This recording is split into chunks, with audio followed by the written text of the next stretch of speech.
When it comes to historic American aircraft of the Cold War era, it is hard to beat the XB-70. Now, the XB-70 was an aircraft that was designed specifically to counter the Soviet threat in the 1950s and the nuclear age. The aircraft was designed to fly at speeds of over Mach 3 at an altitude over Soviet airspace so high, so fast, that it couldn't be shot down or intercepted. They only built 2 XB-70s. By the time it actually was in production, they'd only created 2 prototypes, the first of which still survives today in the National Air Force Museum in Ohio.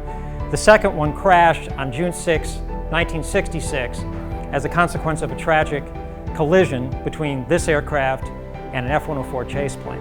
The aircraft was created and built using very unusual high-tech composite means, stainless steel laminated in between with like a sandwich of honeycomb. And it was reinforced on the backside by titanium. In the 1950s and 60s, the United States of America didn't have access to this rare material.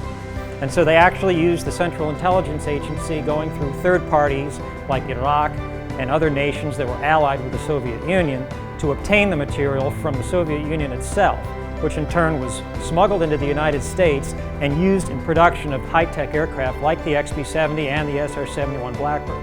Now, I've painted several different compositions of this amazing airplane.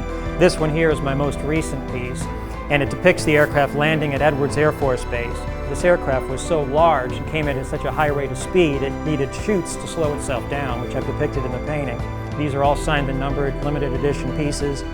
A description of the history of this, which was the second prototype that crashed in 1966, as well as a piece that is cut from the larger section of the external skin from this aircraft that shows the stainless steel laminate honeycomb material backed with the titanium, riveted together with titanium rivets. So this is an example of what we offer here at Coles Aircraft, a piece of unique aviation history that you can touch.